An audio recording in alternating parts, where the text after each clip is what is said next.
السلام علیکم ورحمۃ اللہ وبرکاتہ۔ الحمد للہ رب العالمین والصلاة والسلام علی رسولہ الامین وعلی آلہ واصحابہ ومن تبعہم بإحسان الی یوم الدین۔ اعوذ باللہ من الشیطان الرجیم، بسم اللہ الرحمن الرحیم۔ وَلَقَدْ أَنزَلْنَا إِلَيْكَ آيَاتٍ بَيِّنَاتٍ وَمَا يَكْفُرُ بِهَا إِلَّا الْفَاسِقُونَ أَوَكُلَّمَا عَاهَدُوا عَهْدًا نَبَذَهُ فَرِيقٌ مِّنْهُمْ بَلْ أَكْثَرُهُمْ لَا يُؤْمِنُونَ وَلَمَّا جَاءَهُمْ رَسُولٌ مِّنْ عِندِ اللَّهِ مُصَدِّقٌ لِّمَا مَعَهُمْ نَبَذَ فَرِيقٌ مِّنَ الَّذِينَ أُوتُوا الْكِتَابَ كِتَابَ اللَّهِ وَرَاءَ ظُهُورِهِمْ كَأَنَّهُمْ لَا يَعْلَمُونَ۔ بلا شبہ ہم نے آپ کی طرف کھلی نشانیاں نازل کی ہیں اور ان کا انکار فاسق ہی کر سکتے ہیں۔ کیا یہ بات نہیں، جب کبھی انہوں نے کوئی عہد کیا تو ان میں سے ایک جماعت نے اسے توڑ دیا، بلکہ ان میں سے اکثر ایمان نہیں لاتے ہیں۔ اور جب ان کے پاس اللہ کی طرف سے ایک رسول آیا جو اس کتاب کی تصدیق کر رہا تھا جو ان کے ساتھ ہے، اہل کتاب میں سے ایک جماعت نے اللہ کی کتاب کو اپنی پیٹھ کے پیچھے پھینک دیا، گویا کہ وہ جانتے نہیں ہیں۔ برادران اسلام، پچھلے درس میں بتایا گیا تھا کہ اہل کتاب اور بنو اسرائیل کو ان کے ساری کی ساری کارستانیاں بیان کرنے کے بعد یہ کہا گیا تھا، اب تم محمد صلی اللہ علیہ وسلم پر ایمان لاؤ۔ یہ وہ نبی ہیں جن کی آمد کی تم خود خبر دیا کرتے تھے اور جن کے ذریعے سے فتح طلبی کرتے تھے، تو لہٰذا تم اس پر ایمان لاؤ۔ انہوں نے کہا ہم پر جو کتاب نازل کی گئی ہم اس پر ایمان لائیں گے۔ اسے اللہ عز و جل نے کہا اگر تم اپنی بات میں سچے ہو تو پھر تم نے انبیاء کا قتل کیوں کیا؟ پھر تم نے بچڑے کو اپنا معبود کیوں بنایا اور بار بار عہد کو کیوں توڑتے رہے؟ اگر تم سچے ہو اور اپنے آپ کو اللہ کے چہیتے اور محبوب کہتے ہو تو موت کی تمنا کرو۔ اور ان کے تعلق سے کہا گیا ان میں سے ہر شخص یہ چاہتا ہے اسے 1000 سال کی عمر دی جائے، حالانکہ 1000 سال پا لینے کے باوجود وہ اللہ کے عذاب سے بچ نہیں سکتے۔ محمد صلی اللہ علیہ وسلم پر ایمان لانے کی ایک وجہ، ایمان نہ لانے کی ایک وجہ انہوں نے بیان کی کہ محمد صلی اللہ علیہ وسلم پر وحی لانے والا فرشتہ جبرائیل ہے، اور انہوں نے کہا کہ جبرائیل تو ہمارے دشمن ہیں، ہم کیسے آپ پر ایمان لائیں گے؟ اللہ عز و جل نے اس کے جواب میں کہا کہ جس نے اللہ کے کسی ولی سے دشمنی کی اس نے اللہ سے دشمنی کی۔ تم کیا کہتے ہو کہ جبرائیل تمہارا دشمن ہے؟ جبرائیل بھی تمہارے دشمن ہیں، ملائکہ بھی تمہارے دشمن ہیں، سارے رسول بھی تمہارے دشمن ہیں، بلکہ اللہ بھی تمہارا دشمن ہے۔ اب اس کے بعد اللہ عز و جل نے فرمایا کہ دیکھو اے نبی صلی اللہ علیہ وسلم، ہم نے آپ کے جانب کھلی نشانیاں نازل کی ہیں۔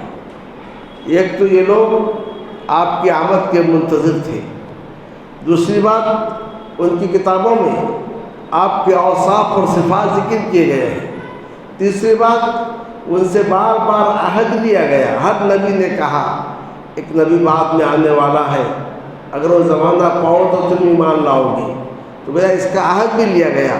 لیکن ان ساری باتوں کے ساتھ ہم نے آپ کو کھلی نشانیاں دی ہیں کہ ایک ادنا سا شخص بھی اس پہ غور کر کے آپ کی صداقت پر ایمان لے آئے گا اور آپ کی صداقت کا اقرار کر لے گا۔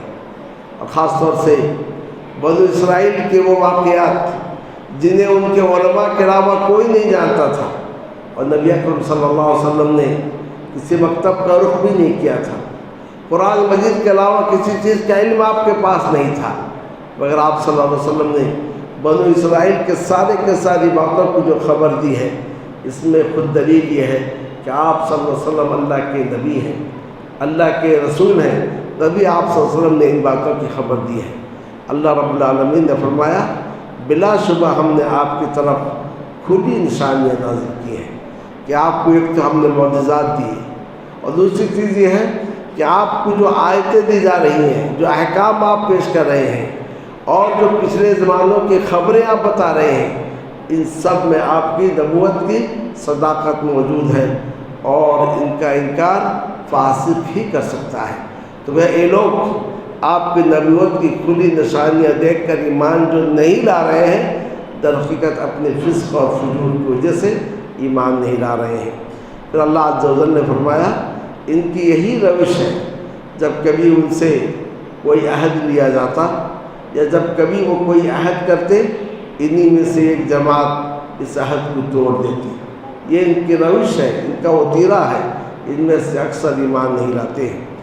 اب ان سے یہ کہا گیا کہ جب اللہ کے رسول ان کے پاس آیا جس کے وہ منتظر تھے اور جس کے آمد کی وہ دعا کرتے تھے، اور رسول بھی ان کے پاس جو کتاب تورات اس کی تصدیق کرنے والا تھا، تو اہل کتاب میں سے ایک جماعت نے اللہ کی کتاب کو اپنے پیٹھ کے پیچھے ڈال دیا، یعنی اس پر توجہ نہیں دی، گویا کہ وہ جانتے نہیں تھے کہ اللہ کی کتاب ہے۔ اللہ کی کتاب کو پس پش ڈالنے کا نتیجہ کیا نکلا؟ جب کوئی شخص حق کو نہیں مانتا ہے تو پھر باطل اس کے پاس آ جاتی ہے۔ جب انہوں نے اللہ کی کتاب کو نہیں مانا، اللہ کی کتاب کو پس پش ڈال دیا، اس کا نتیجہ نکلا شیطانی باتوں کو اپنا لیے، شیطانی کلمات کو اپنا لیے، اور یہ لوگ جادو سیکھنے لگے۔ جب جادو کا ذکر آیا تو اللہ عز و جل نے اس سے اس بات کو رد کیا کہ جو بنی اسرائیل کہتے تھے کہ سلیمان علیہ السلام جادوگر تھے۔ بنی اسرائیل کا کہنا یہ تھا کہ سلیمان علیہ السلام جادوگر تھے اور اپنے جادو کے زور سے حکومت چلاتے تھے، فضاؤں پر، پرندوں پر، چونٹیوں پر ان کی جو حکومت تھی اسی جادو کے زور سے حکومت تھی۔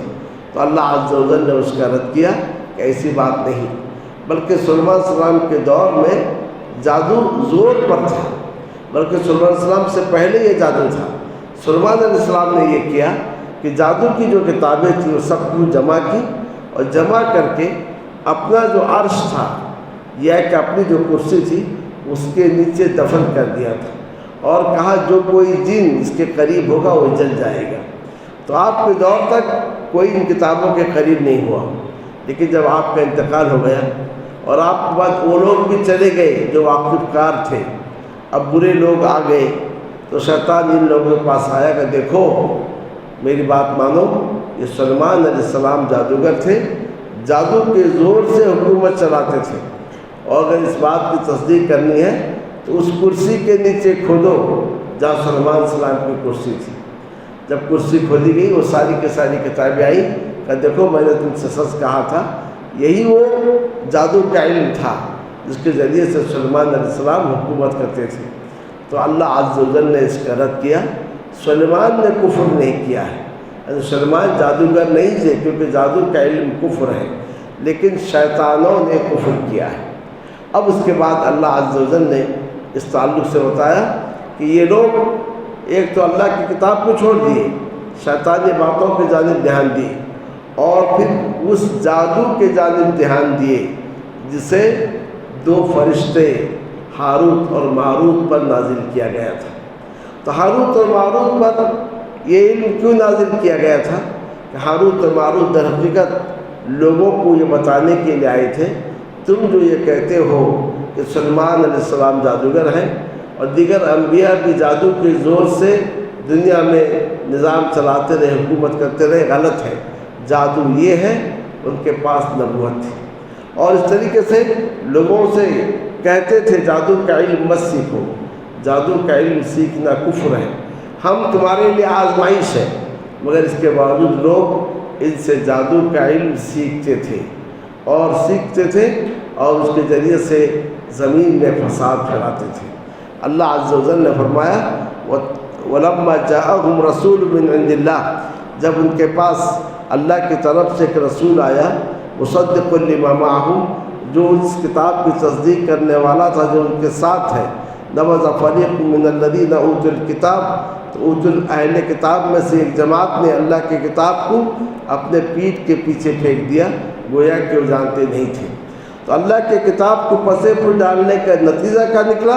واتبعوا ما تتلو الشیاطین علی ملک سلیمان، اور انہوں نے ان باتوں کی پیروی کی جنہیں شیاطین پڑھتے تھے سلیمان علیہ السلام کی بادشاہت کے زمانے میں، سلیمان علیہ السلام کے عہد میں۔ وما کفر سلیمان، سلیمان نے کفر نہیں کیا، یعنی سلیمان جادو کا علم جانتے نہیں تھے اور وہ جادوگر نہیں تھے، ولیکن الشیاطین کفروا، لیکن شیطانوں نے کفر کیا، کیونکہ شیاطین جادو کے علم کو جانتے تھے اور سیکھتے تھے۔ یعلمون الناس السحر، یہ لوگ لوگوں کو جادو سکھاتے تھے، جو شیاطین ہیں یہ لوگوں کو جادو سکھاتے تھے، اور وما انزل علی الملکین، اور وہ بات بھی سکھاتے تھے جو دو فرشتوں پر جسے نازل کیا گیا تھا، یعنی ہاروت اور ماروت پر، بابل نامی جگہ میں، اور بابل وہ جگہ ہے جو عراق میں ہے، تو گویا بابل نامی جگہ میں ہاروت اور ماروت پر جو نازل کیا گیا تھا اسے یہ شیاطین لوگوں کو سکھاتے تھے۔ یہاں پر مفسرین میں اختلاف ہے کہ ما موصولہ ہے ما نافیہ ہے، بعض نے کہا ما نافیہ ہے کہ دو فرشتوں پر کوئی چیز نازل نہیں کی گئی، بعض نے کہا نہیں، یہ ما موصولہ ہے کہ ان دونوں فرشتوں پر ایک چیز نازل کی گئی تھی جس کا تعلق جادو سے تھا، مگر لوگوں کی آزمائش کے لیے یہ چیز نازل کی گئی تھی، اور یہ دونوں لوگوں سے بار بار کہتے تھے یہ کفریہ علم ہے، یہ آزمائش ہے تمہارے لیے، مت سیکھو، مگر لوگ ان کے کہنے کے باوجود سیکھتے رہتے تھے۔ فَيَتَعَلَّمُونَ مِنْهُمَا مَا يُفَرِّقُونَ بِهِ بَيْنَ الْمَرْءِ وَزَوْجِهِ، یہ لوگ ان دونوں سے ایسا علم سیکھتے تھے جس سے وہ آدمی اور اس کی بیوی کے درمیان جدائی ڈالتے تھے۔ وَمَا هُمْ بِضَارِّينَ بِهِ مِنْ أَحَدٍ إِلَّا بِإِذْنِ اللَّهِ، اور یہ لوگ اس جادو کے ذریعے سے کسی کو نقصان پہنچانے والے نہیں ہیں مگر اللہ کے حکم سے۔ جب تک اللہ کا حکم نہ ہو جادو کا علم کسی کو نقصان نہیں پہنچا سکتا ہے۔ تو اسی لیے ہمیں جادو سے بچنے کے لیے جادو کے سے متاثر ہونے سے پہلے اور متاثر ہونے کے بعد بھی وہ سارے کے سارے شرعی وظائف کو اپنانا پڑے گا۔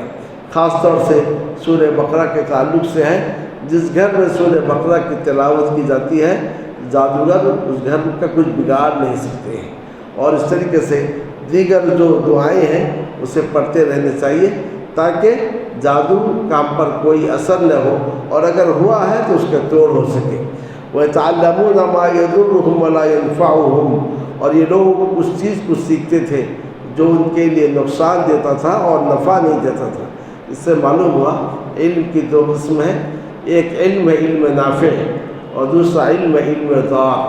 تو ہمیں چاہیے نہ علم نافع حاصل کریں اور اس علم سے دور رہیں جو علم کے ہمیں نقصان پہنچانے والا ہے۔ وَلَقَدْ عَلِمُوا لَمَنِ اشْتَرَاهُ مَا لَهُ فِي الْآخِرَةِ مِنْ خَلَاقٍ، اور وہ جان چکے تھے کہ جس نے جادو کا علم حاصل کیا اس کے لیے آخرت میں کوئی حصہ نہیں ہے۔ وَلَبِئْسَ مَا شَرَوْا بِهِ أَنفُسَهُمْ، کیا ہی بری چیز ہے جس کے بدلے انہوں نے اپنے آپ کو بیچ دیا۔ لَوْ كَانُوا يَعْلَمُونَ، کاش وہ جان لیتے۔ وَلَوْ أَنَّهُمْ آمَنُوا وَاتَّقَوْا، اگر وہ ایمان لائے اور تقوی اختیار کرے، لَمَثُوبَةٌ مِّنْ عِندِ اللَّهِ خَيْرٌ، تو اللہ کے پاس بڑا اچھا بدلہ ہے، کاش کہ وہ جان لیتے۔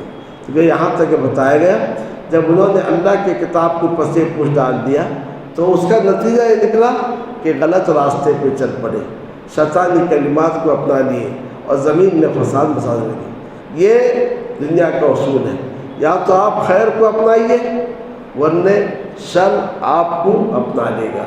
تو ہمیشہ انسان کو چاہیے اپنے اوقات کو خیر میں لگائے اور شر سے اپنے آپ کو دور رکھے۔ اس کے بعد بنو اسرائیل پر یہ یہودیوں پر ایک رد کیا گیا اور ان کی ایک شرارت بتائی گئی کہ نبی اکرم صلی اللہ علیہ وسلم کے پاس جب آتے تو یہ کہنے کے لیے آپ ہماری رعایت کیجیے اور جلدی جلدی مت بولیے، تو اس کے لیے کیا کہتے تھے؟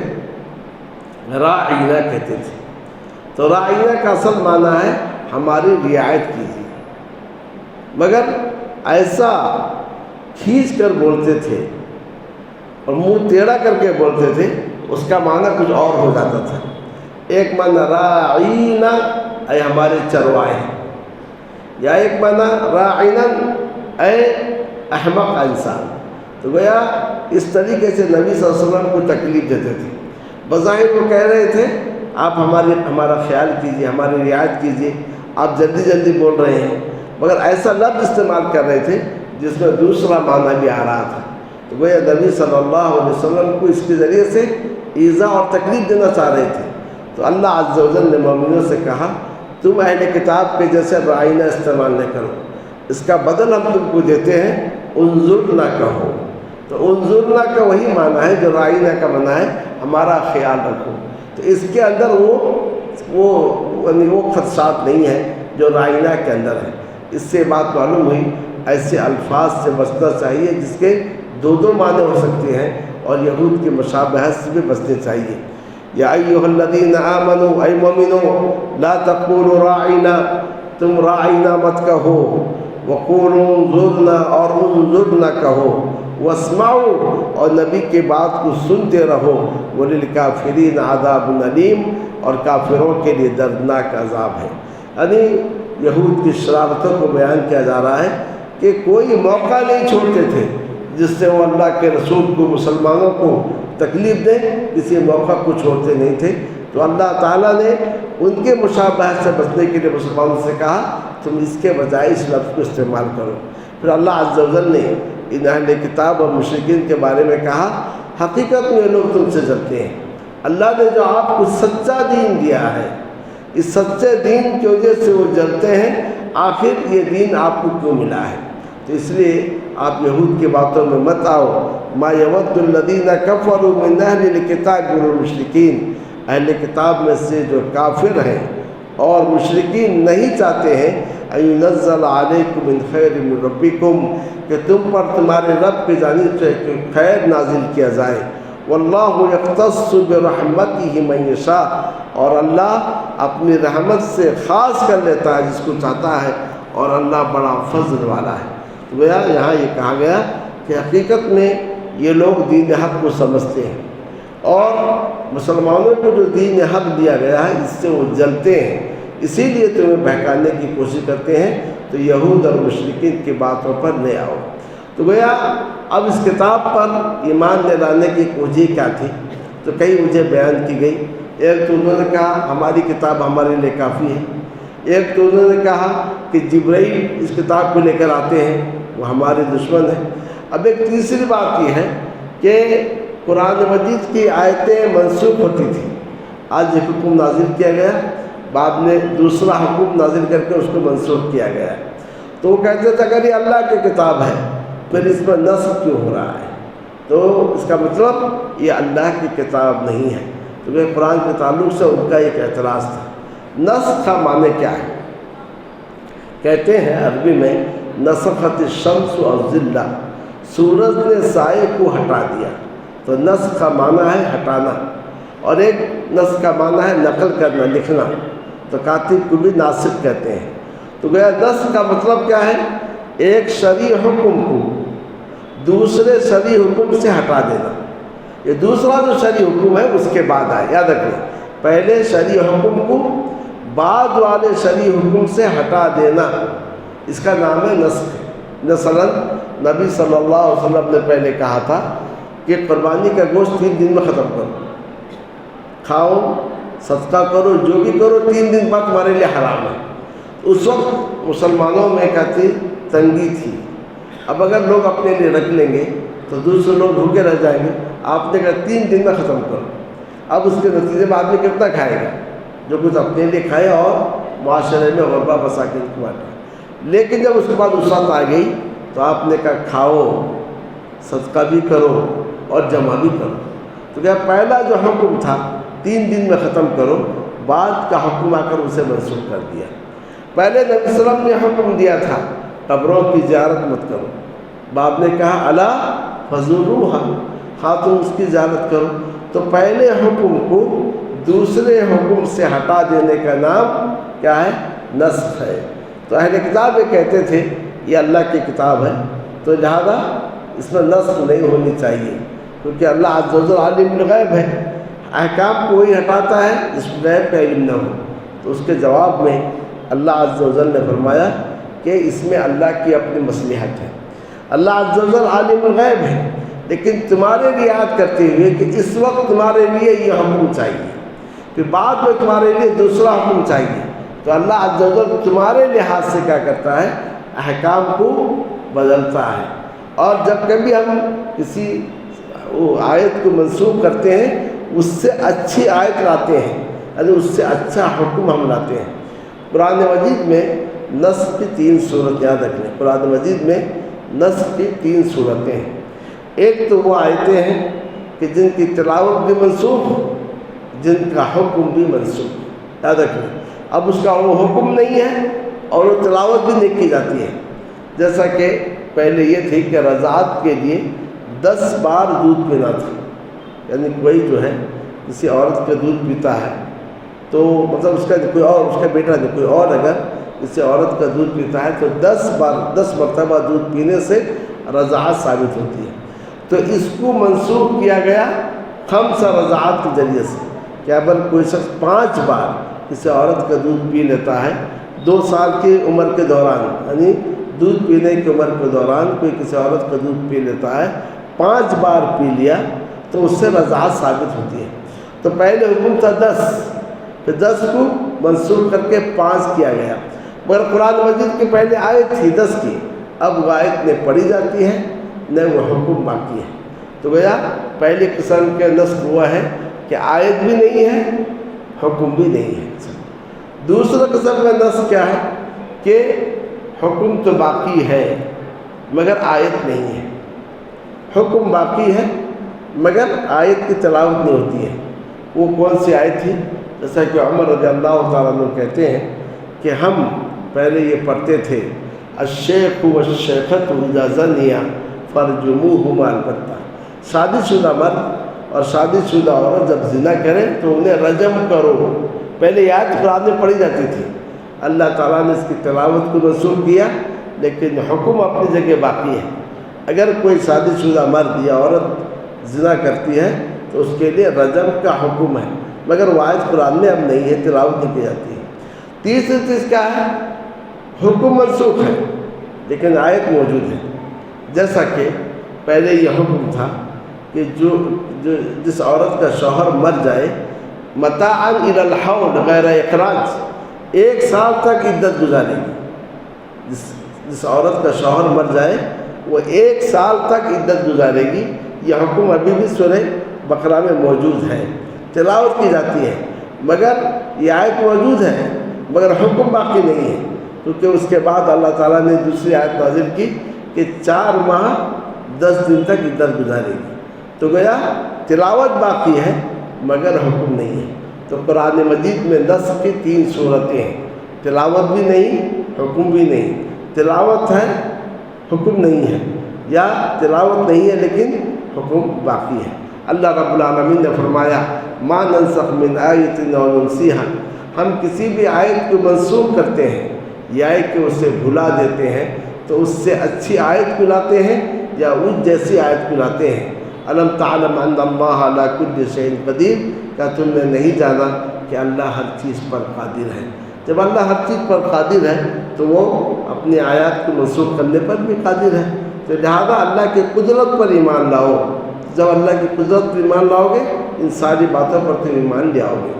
کیا تم نے نہیں جانا کہ اللہ ہی کے لیے آسمان اور زمین کی بادشاہت ہے اور نہیں ہے تمہارے لیے اللہ کے سوا کوئی مددگار نہ کوئی دوست۔ جب اللہ کے لیے آسمان اور زمین کی بادشاہت ہے، جیسے چاہے وہ احکام کو نازل کر سکتا ہے۔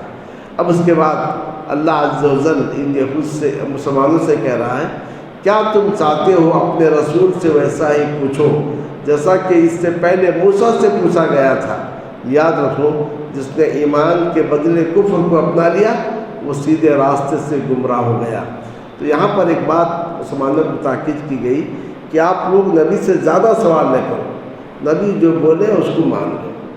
زیادہ سوال کرنے سے کیا ہوگا؟ نبی کو تکلیف ہوتی ہے اور ممکن ہے آپ کے سوال کرنے کی وجہ سے کوئی حکم آ جائے جو حکم کے نہ ہو اور لوگوں کے لیے تکلیف ہو۔ ایک بار نبی صلی اللہ علیہ وسلم نے فرمایا، اے لوگوں، اللہ نے تم پر حج فرض کیا ہے، حج کرو۔ اب مطلب حج فرض ہے تو حج کر لو۔ اب ایک شخص کھڑا ہوا، پوچھا، افی کل عام یا رسول اللہ، اے اللہ کے رسول، کیا ہر سال؟ تو آپ سے فرمایا کہ نہیں۔ پھر آپ نے کہا، زیادہ سوال مت کرو، تم سے پہلے لوگ اپنے انبیاء پر اختلاف اور کثرت سوال کی وجہ سے ہلاک ہوئے، جس پر میں نے چھوڑ دیا اسے تم اپنا لو۔ تو لہٰذا زیادہ سوال کرنا، زیادہ کریدنا، یہ بنی اسرائیل کی عادت ہے۔ تو مسلمانوں سے کہا گیا اپنے نبی کے ساتھ ایسا سوال نہیں کرو۔ اور اس کے بعد اللہ تعالیٰ نے فرمایا کہ وَدَّ كَثِيرٌ مِّنْ أَهْلِ الْكِتَابِ لَوْ يَرُدُّونَكُم مِّن بَعْدِ إِيمَانِكُمْ كُفَّارًا حَسَدًا مِّنْ عِندِ أَنفُسِهِم مِّن بَعْدِ مَا تَبَيَّنَ لَهُمُ الْحَقُّ فَاعْفُوا وَاصْفَحُوا حَتَّىٰ يَأْتِيَ اللَّهُ بِأَمْرِهِ إِنَّ اللَّهَ عَلَىٰ كُلِّ شَيْءٍ قَدِيرٌ۔ مسلمانوں سے کہا جا رہا ہے تم اہل کتاب کے طریقے کو مت اپناؤ، ان کے روش کو مت اپناؤ۔ وہ جیسے اپنے انبیاء کو تنگ کرتے تھے، تم تنگ مت کرو۔ اہل کتاب میں سے اکثر یہ چاہتے ہیں کہ تمہارے ایمان لانے کے بعد تمہیں کفار بنا کر لوٹا دیں، تمہیں ایمان سے باہر کرنا، وہ یہی چاہتے ہیں۔ یہ حسد ہے ان کے نفسوں کی جانب سے، بعد اس کے کہ حق ان کے لیے واضح ہو گیا۔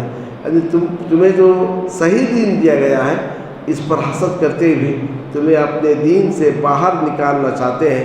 پس تم انہیں معاف کر دو، درگزر کرو، یہاں تک کہ اللہ اپنا حکم کو لے کر آئے، بے شک اللہ ہر چیز پر قادر ہے۔ آج بھی جو عیسائی مشنریاں کام کرتی ہیں وہ یہ نہیں چاہتی ہیں کہ مسلمان عیسائی بن جائیں، وہ یہ نہیں چاہتے، وہ صرف یہ چاہتے ہیں کہ مسلمان نہ رہے، نام مسلمان کے جیسے رہے، مسلمان سوسائٹی میں رہے، لیکن مسلمان نہ رہے، اللہ کی کتاب سے اس کا تعلق نہ ہو، دین کے فرائض سے اس کا تعلق نہ ہو، دین سے دور کیا جائے، یہ ان کے لیے کامیابی ہے۔ تو گویا اہل کتاب یہی چاہتے ہیں کہ مسلمانوں کو دین سے دور کر دیا جائے، تو لہذا تم اہل کتاب کے اطاعت نہیں کرو۔ اور آخر میں کہا گیا تم اپنے دین کو مضبوطی کے ساتھ تھامے رہو، وَأَقِيمُوا الصَّلَاةَ وَآتُوا الزَّكَاةَ، نماز قائم کرو اور زکوٰۃ دو۔ یاد رکھو وَمَا تُقَدِّمُوا لِأَنفُسِكُم مِّن خَيْرٍ تَجِدُوهُ عِندَ اللَّهِ، اپنے نفس کے لیے جس خیر کو آگے بھیجو گے اسے اللہ کے پاس پاؤ گے۔ إِنَّ اللَّهَ بِمَا تَعْمَلُونَ بَصِيرٌ، بے شک اللہ تمہارے اعمال کو دیکھ رہا ہے۔ تو ان آیات میں نبی صلی اللہ علیہ وسلم کی نبوت کی صداقت پر گفتگو کی گئی کہ آپ صلی اللہ علیہ وسلم کو ہم نے کھلی نشانیاں دی تھی، جو آپ کا چہرہ دیکھے گا آپ کی نبوت کی اقرار کر لے گا۔ مگر اہل کتاب عہد شکن قوم تھے، نبی صلی اللہ علیہ وسلم کے بارے میں جاننے کے باوجود انکار کرتے تھے، اللہ کی کتاب کو پیچھے ڈال دیے۔ نتیجے میں کیا ہے؟ شیطانی کلمات اور جادو کے پیچھے پڑ گئے۔ پھر یہ بتایا گیا کیسے وہ نبی صلی اللہ علیہ وسلم کو تکلیف دیتے تھے اور کس طریقے سے وہ قرآن کے بارے میں اعتراض کرتے تھے۔ ان ساری باتوں کا جواب دیا گیا ہے۔ خلاصہ اس کا یہ ہے کہ ایک مسلمان کا سوا ہے اتباع، کہ جو اللہ رسول کی جانب سے آئے اس کو وہ بلا چوں و چرا تسلیم کر لیتا ہے، اہل کتاب کے جیسے اس میں کیڑے نکالتا نہیں ہے اور ادھر ادھر کے سوالات نہیں کرتا ہے۔ جو کچھ اللہ رسول کی جانب سے آ جائے اس سے وہ اپنا لیتا ہے۔ اور ایک بڑی اہم بات تعلیم دی گئی، یا تو انسان کتاب حق کو اپنائے، اگر انسان اس کتاب کو نہیں اپناتا ہے تو پھر اس کا مطلب یہ نہیں کہ کسی اور چیز کو نہیں اپنائے گا۔ جب آپ حق کو اپنائیں گے نہیں تو پھر باطل آپ کو اپنے گھیرے میں لے لے گا۔ تو باطل سے بچنے کے لیے ہمیں چاہیے کہ ہم حق کو اپنائیں۔ تو گویا یا تو انسان رحمان کا بندہ بن کر جیتا ہے، اگر رحمان کا بندہ بن کر نہیں جیے تو پھر انسان شیطان کا بندہ بن جاتا ہے۔ اللہ رب العالمین سے میری دعا ہے کہ رب العالمین ہمیں حق سمجھنے کی توفیق عطا فرمائے اور کتاب مجید کو کل قیامت کے روز ہمارے لیے شفاعت کا ذریعہ بنائے۔ وصلی اللہ تعالی علی النبی الکریم وعلی آلہ واصحابہ ومن تبعهم بإحسان إلى يوم الدين۔